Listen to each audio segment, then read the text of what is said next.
So in this video, we'll be learning about how to make this snow effect. Okay, so we'll be using different techniques to get these small clumps, bigger clumps, and this kind of diffuse kind of snow look. Okay, so it's gonna be a mixture of everything, and then we'll see how we can build a volume shader, give it some fake normals in order to make it look like a snow. Okay, alright, so let's start with a new geometry folder. Okay, and let's call it snow sim. Let's go inside this, and I'll just make a toy over here so that I'll be using this as collision. So let's just put it over here, and then I'm just going to make my emitter, which is going to be a sphere. So let's put this somewhere over here on top of this. Okay, and I'll just increase the scale, and let me just have lots of faces. Okay, now I'm just going to add a mountain node in order to give it some variations, so it looks more like a stone kind of thing, instead of just normal sphere. Okay, and then okay, initially I'll just like decrease the size of this, like maybe something like this. Okay, because the more the points, the more time it's going to take for the simulation. Okay, now I'll just add a Vellum configure grain. So basically what it does, it just sets up few attributes on the points, and it's going to convert this object into these small spheres. Okay, so basically these spheres will be like the driving factor for the snow, and the lower you go on the particle size, the more detail we will get. And you can see the lower we go on the particle size, the more particles we get over here. Okay, so let's start with something like 0.035. okay, and we'll just do a basic sim, and let's see what do we get. Okay, so we'll be just using the SOP solver for the Vellum, because I think using SOP solver for the Vellum is like completely perfect. We do have some problems in Pyro, but for the Vellum and the RBD, I think it just works perfect. Okay, so we are just going to connect both of these inputs. So the first one is for the particles itself, second one is for the constraints. However, we don't really have any constraints, but if you don't connect this thing, it throws up some error. So just let's connect it. Okay, and if we just click on this, and let me just go on the first frame. So this will just fall, and it will just keep on falling to eternity. Alright, so what I'll do, I'll just go back over here, and I click on this ground position, and in order to use this toy as a collision, what I'll do, I'll just connect this collision over here, and let's output this geometry here. Okay, now if we do this sim, that is what we get. Okay, and you can see we have lots of jittering going on in the particles. So a rule of thumb when we are using Vellum grains or anything related to grains is you should at least have 10 sub steps to start with. So let's do a sim, and let's see what do we get. Alright, so if we see, so we've got something like this. So the problem that we see over here is it looks like kind of dry sand, and there's no variation in the snow. It's kind of it's completely dry. And if we talk about snow, it's it has water inside it, so it forms more clumps, and the structure of the snow is such that all the ice particles, they get interlocked with each other, and only when it has lots of collision force and all, that is the only point where it breaks.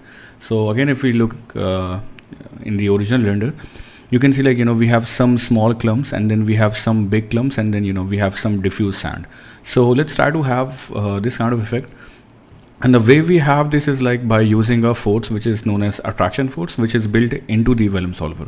Before going to the attraction force directly, I'll be just I'll just go to the forces option, and here we have this friction option, and we have this dynamic scale. So I'll just put it to 0.2. So if you increase it too much, obviously it will have lots of friction, so that also won't look nice. Right now my snow is looking more like dry sand, and it's just sliding on the floor. So I'm just increasing this value, so now it will have a little bit more friction. Okay, so let's see what do we get now. Alright, so if we look at this now, you can see the snow which falls, it sticks more to the ground, and it just does not slides forever. And okay, that looks fine. Now let's go to the clumping part. So if you want your snow or sand or whatever it is to clump more, you need to go into this advanced options, and here we have this option of grain collision. So all of the major stuff for the grains is controlled by this tab, and here we have this repulsion weight. So first of all, let's talk about repulsion weight. Well, when we talk about Vellum, it's not like RBD. So these particles, they are not really having any intercollision force, or they are not really colliding. It's just a fake kind of thing, which is trying to keep each and every particle away from itself based on its p scale. So all these particles, they have a scale to them, okay, which is defined by this option, particle size, and this repulsion weight tries to maintain that much of gap between each and every particle. So by putting it 1, it will try to keep its original size. If you put it to 3, it will try to explode because it's going to multiply the p scale by 3 times, okay. So it will exert more pressure on the particles on the these small spheres to move away from each other. However, we also have this attraction weight. So if we increase the attraction weight, basically what we'll have is we will have these particles, and they will try to attract each other. So we will have an attraction force, and what it's going to do is it will make sure that we start to have more and more of these clumps. So you can see literally we got something like this. Now the snow falls and it just breaks, but it's still trying to preserve itself, okay. So the problem that we have over here is we just get something like this, and there's no variation, so it's all clumped together. However, if we talk about snow, lots of areas in the snow, they will have clump, and lots of areas they won't have clump, and then we will have variation in the clumping. Some parts will be clumped more and some parts will be clumped less. So let's try to get all those details. So if you go over here and if you hover over attraction weight, you can see in this parameter tab it says attraction weight, okay. So what we can do is, if I just create a new attribute, so if I'll just use an attribute noise. Let's plug this in over here, okay, and I'm going to create a new attribute. It's going to be a float attribute because it's just on one axis, and I'll call it attraction weight, okay. So you'll have to make sure you only call it attraction weight and not anything else. And let's just click on this attraction weight, so you will see it will start to show us some colors, okay. So if I just click on this attraction weight option, okay, you might be having some different kinds of color. I've just set it to red and green, so we get something like this, okay. So if you want, you can also visualize everything as points instead of pixels, if it suits you better, okay. And if we increase this amplitude, you can see we are having something is happening over here. Let's try to find out what's really happening. So basically, when we're increasing the amplitude, it's going to increase the attraction weight attribute value, and you can see almost all of them are on the positive side, okay. There's no variation. So what we'll do, we'll just change it to the 0 centered, and now some of the values will be in kind of negative and some of them will be positive. Now the thing is, this attraction weight value, it's kind of a normalized value, so it should be between 0 and 1 for it to work best, okay. So if we come over here and if we change it in this, we have this we are increasing the amplitude, so it's also increasing the scale of the values. But if we can just normalize them, we can click on this minimum and maximum, and now if you see, we'll just have everything between 0 and 1, okay. So if you look at this, so this is what we're gonna have, okay. And now I'm just going to decrease the element size, so you can see we will have lots of areas where the attraction weight will be 0, and we will have lots of areas where the attraction weight will be 1, okay. Let me show you something else. So if you want to visualize this even better, you can go to this attraction weight option, and in this type, which is set to color, you can change it to the marker, okay. And now if I just increase the element size, you can see this area, it's having the value of 1, and all this area is having a value of 0. So let's try to simulate this and let's see what do we get. So we will have a better idea of what we are really doing here. Alright, so if you look at the simulation, this is what we are having. So this part where we had no attraction weight, it just falls off, and where we have lots of attraction weight, we get this kind of clumpiness. Alright, so what we're gonna do here, we are not really going to have these kinds of values, but instead we are going to have smaller clumps, okay. So if I go over here and instead of element size, which is set to 2.5 like this, I'll just change it to 0.1 or maybe 0.2. Okay, once again I'll just go back and change it to the points option, okay, and let's try to see what do we get now. So this time I'm expecting some smaller clumps, not we don't really want to have one area with lots of clump and and another area completely diffused. So if we look at this, that is what we are going to have. So now we are going to have some variation in the clumpiness, okay. So we will get some areas with lots of clumps, okay, and we will get some areas. So all these green values is having an attraction weight of around 0. Okay, so they are like completely diffuse, and these areas they are having a value of like around 1. Okay, so they are like, you know, having more clumps. Okay, so this is what we get. Now it's up to you. Like, let's say if you don't want to have that much of diffuse look in the snow, you can just put the minimum value to like 0.1 or 0.2. So it will make sure that the value for the attraction weight, it never goes below 0.1. Okay, so you will always have little bit of attraction weight, attraction value to your simulation. Okay. All right, so if we look at this, because we have put the minimum value for the snow to like, you know, 0.1, so we will always have little bit of clumpiness going on over here. See, so we will always have the attraction weight which will work. So it won't be too intense on these green areas, but you know, still we will have something like this. Okay. All right, so I don't really want that, so I'll, you know, just put it to 0. Now another problem that we are going to tackle now is, you know, like the clumpiness that we have, it looks very uniform, you know. So like all the areas, they have same size of clumpiness. We just have these small clumps, and then we have this diffuse sand. Okay, so what I want is, I also want some areas to have like really big clumps. Okay, to give it like a kind of, you know, more randomness in the randomness. Okay, so if your randomness also has a kind of a pattern, then you know it's not random anymore. So even to break the randomness, you should have little bit of more randomness, because once again, this is a procedural generated kind of texture. Okay, this noise that we have, so no matter what you do, you know, it will always it's not really going to be random at all. Okay, so you will always find, you know, like some like texture pattern to it. Okay, so let's see how we can make it even more random. So what I'm going to do is, I'll just introduce few areas where I'm going to have a bigger chunks of clumps, or you can say a bigger chunk of points which are going to have a higher value of attraction weight. Okay, so what I'll do, you know, I'll just go over here, and I'm just going to use a VDB from polygons. So I'll take the whole shape, and I'm just going to convert it into a VDB. Okay, let's just use like 0.01 to get an accurate shape, and I'll just use a scatter over here. Okay, so I'm just going to scatter a few points in the volume. Okay, maybe it could be 6 or anything, and we can just, you know, remove this relax iterations. Okay, and now what I'm going to do is, I'm just going to use a copy 2 points. Okay, so I'm just going to copy a small sphere. Okay, so let's just take this sphere, and I'm going to copy this on these points. Okay, so just make sure when you copy this sphere, your center is set to like 0, otherwise, you know, it will have an offset.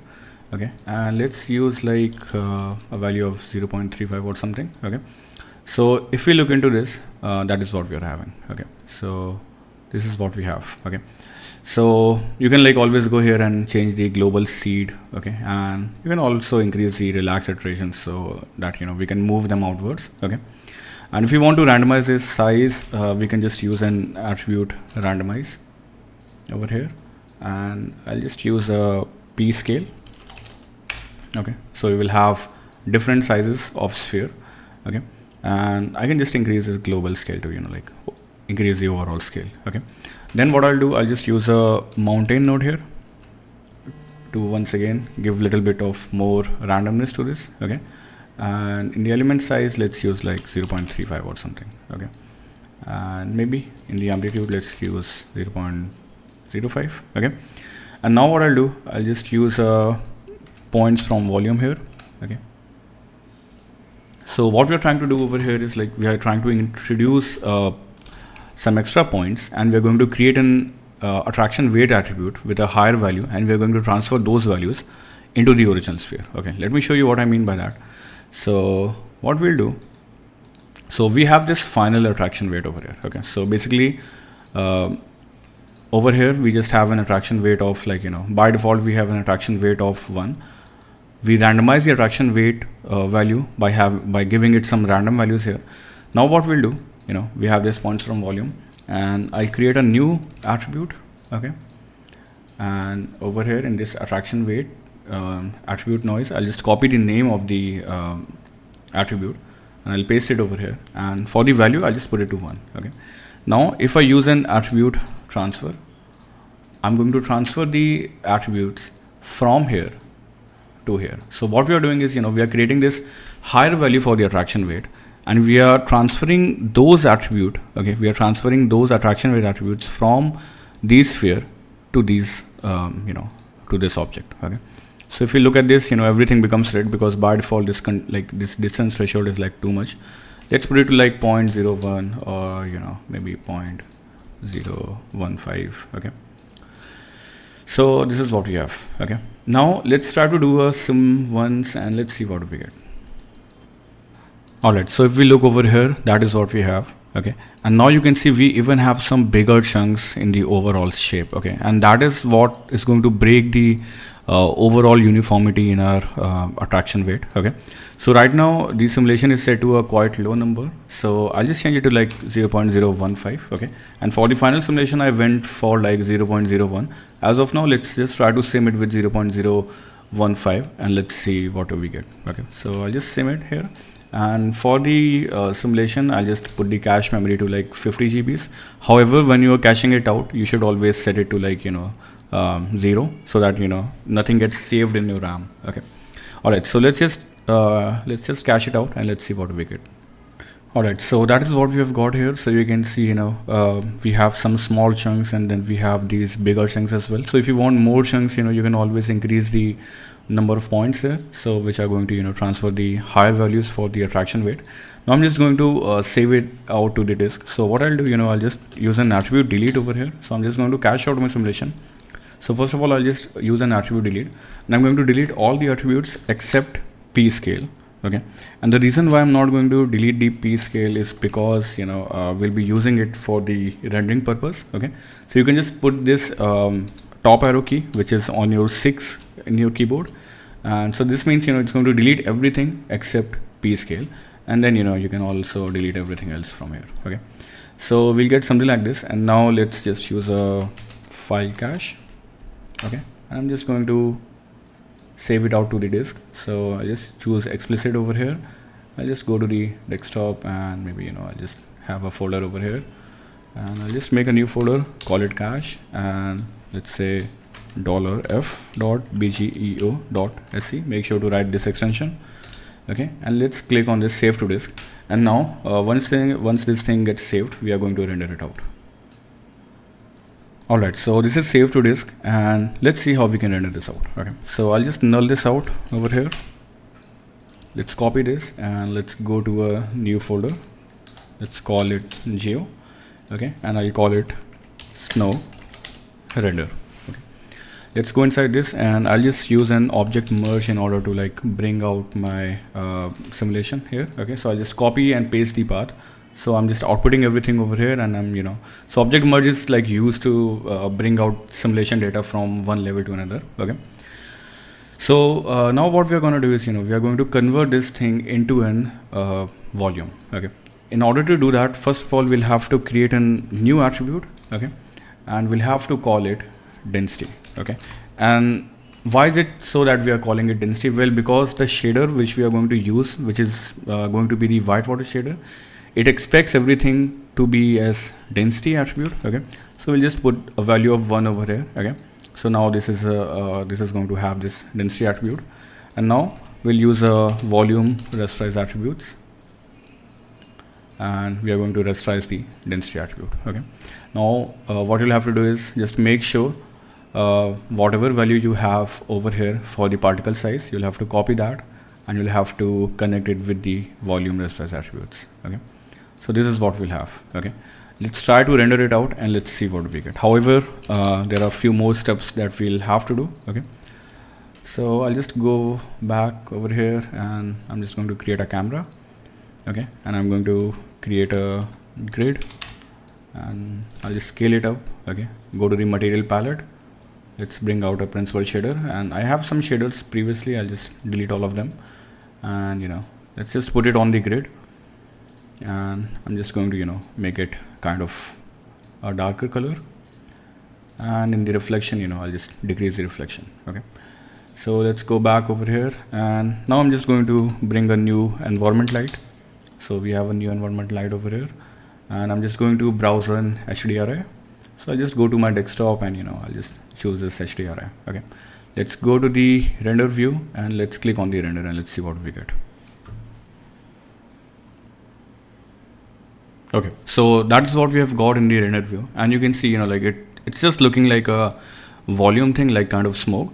So what we'll have to do is we'll be applying a new shader to this snow. Okay, so let's just go to this volume, and we have this basic white water. Okay, so let's bring it over here, and let's just copy this. Okay, and let's go to the snow render, and I'm going to paste it into the material section. Okay, and let's see what we get. So you'll see, like, there won't be any change. So what we'll have to do is we'll just increase the density scale over here. Okay, let's put it to 10, and now you can see, we start to have something over here. Okay, which does not looks very much like snow, but we do have a starting point, which is good. Okay, so you can see, like, we have something like this, but the problem is, it's looking like powdery and smoky instead of, like, snow. So why is it not looking like snow? Well, the reason for that is, because we don't have any speculators. So if you look at snow is like made up of water, which is like very reflective, but here you can see, we just don't have any reflection, because obviously it's not a polygon, it's a volume, and volume are not supposed to have reflection.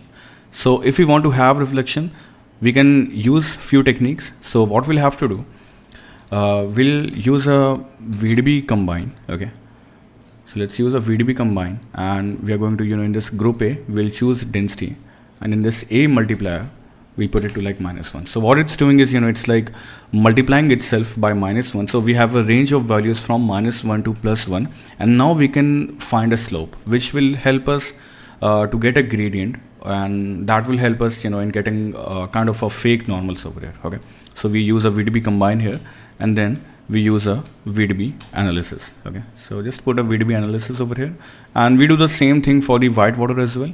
So over here, you don't have to do anything, just change it to the custom name, and you'll just have to call it gradient. So you'll have to make sure you call it properly, otherwise it won't work, because white water shader, it expects a gradient from the volume. Okay, and if we just output this, let's see how it looks in the render. Okay, also in the output section, I'm just going to, like, decrease the increase the noise level. So we have more noise, but it will just render out everything much more fast. Okay, so we don't have anything right now, so let's go back to the basic white water shader, and here we have this reflection intensity.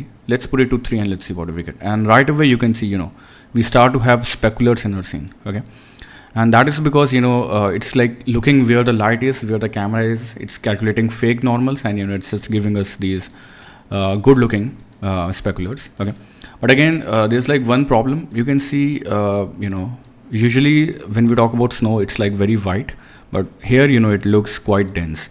So there's like no global illumination, or you can say subsurface scattering, which is happening inside the volume. So we'll have to do that as well. So just go to the output section, and here we have this mantra option, and in this limits, you'll have to change the volume limit to something like 1. So if you start with 1, you will see your snow is going to look much more white. Now this is up to you.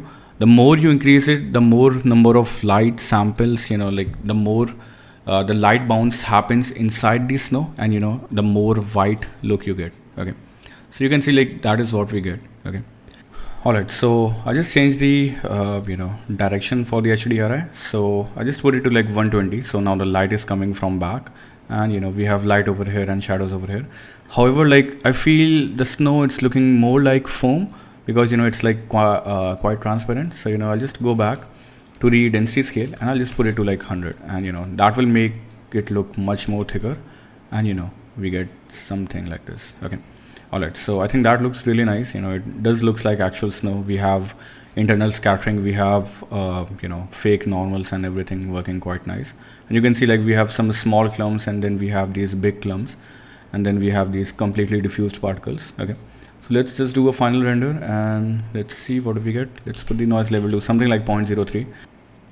Alright, so yeah, I think that is looking good for the time that we have spent on this simulation. And obviously you can go much more higher resolution, and you will get even better results. Okay, like you can see, we have these small points, they should be even smaller. So yeah, I think that is it. So yeah, let's meet in the next tutorial. And if you want to join our VFX course or 3D course, you can just go to our website and look at for different courses, and just have your free 15 days demo. Alright, so that is it. Let's meet in the next tutorial. Bye bye.